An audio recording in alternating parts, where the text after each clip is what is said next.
Bien, nuevamente aquí conversando al calor de un tinto.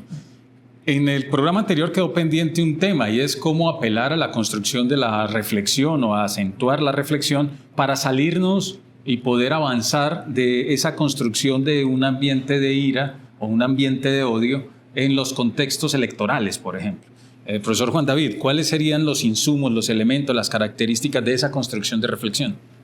Yo mencionaba en la vez pasada ese experimento que se había hecho en Israel de dar elementos de reflexión sobre cómo era este proceso emocional. En mi trayectoria, digámoslo así, en mi proceso de formación, tanto con estudiantes como alguna comunidad religiosa que he acompañado durante varios años y en otros espacios, he tenido la posibilidad de hacer un proceso reflexivo que muestre primero, digámoslo así, salir del espectro de lo político dividido entre dos y mostrar un espectro político más amplio, que va desde la extrema izquierda hasta lo que podríamos llamar extrema derecha, si ese sigue siendo, digámoslo así, el escenario en el cual medimos la política. Pero entre esos dos extremos, ¿sí?, existen posiciones de izquierda, que es izquierda democrática, de centro izquierda, de centro derecha, de una derecha, digámoslo así, moderada y extrema derecha, o sea, en ese espectro. Y si la gente puede entender históricamente cómo se ha constituido esos, digámoslo así, esos dispositivos de pensamiento, de dónde vienen y cuál es el marco, para eso se necesita obviamente tiempo. Y decíamos ahora, el dispositivo emocional lo que hace es que como es tan inmediato y apela a esa dimensión reactiva también que tienen los sujetos, el proceso reflexivo es más lento, pero no debemos renunciar a él. Entonces eso es un elemento. Y lo otro es que lo hemos hablado también en otros programas, el tema de la memoria, o sea, cómo mirar cómo ha sido el juego de construcción de las relaciones políticas, económicas y sociales y de poder en el país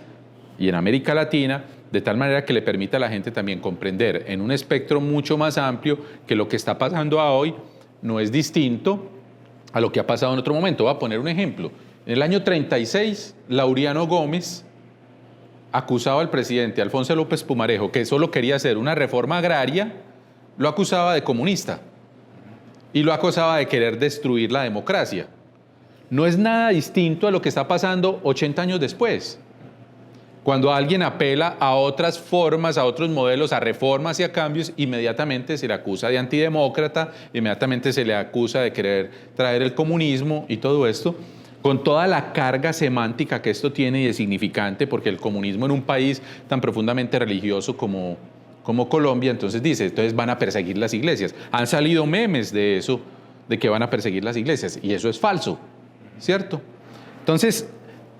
sí se necesita aprender a conversar, que es una de las cosas más difíciles que tenemos en este momento, porque vuelvo y digo, esto se hace siempre en un clima de intentar polarizar entre un extremo y otro. Y por lo tanto hay que mostrar de lado y lado, ¿sí?, respeto hacia algunas de las propuestas para llevar la discusión, sí, propiamente a los debates y a las propuestas que hay en las diferentes políticas que se van a trazar. Una política puede tener puntos muy positivos y puede tener puntos oscuros. Yo no conozco ninguna propuesta política que sea perfecta. Todas son perfectibles, todas son susceptibles de debate, tanto las de un lado como las del otro. Por lo tanto,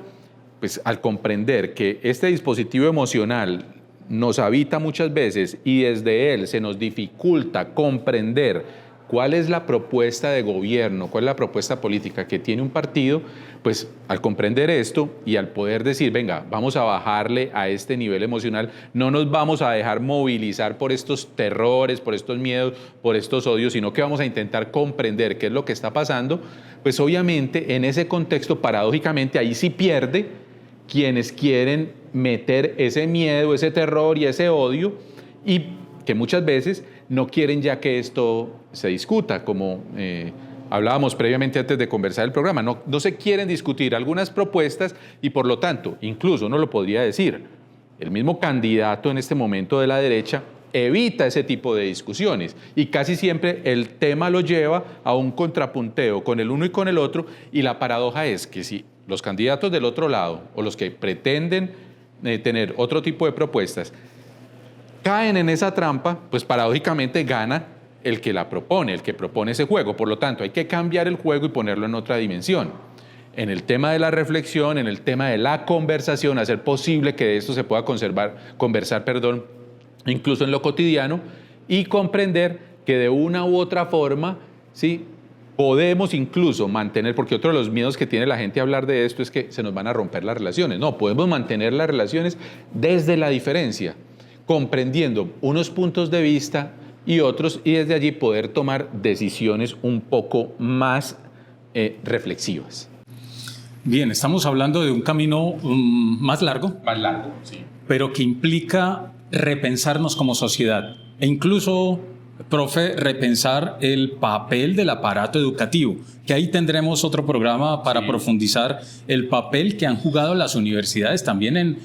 dimensionar una sola versión de la realidad, y eso lo trabajaremos después. Por tanto, nos corresponde a nosotros como sociedad generar los espacios para aprender a conversar, aprender a argumentar y reconocer la historia para poder proyectar lo que viene. Serían los dos insumos entonces. La desactivación de la emocionalidad, esa que nos lleva hacia el odio y hacia el campo donde ese sector gana, que sería el sector de la derecha, recalcitrante. Y dos, aprender a conversar, generar los dispositivos, la pedagogía,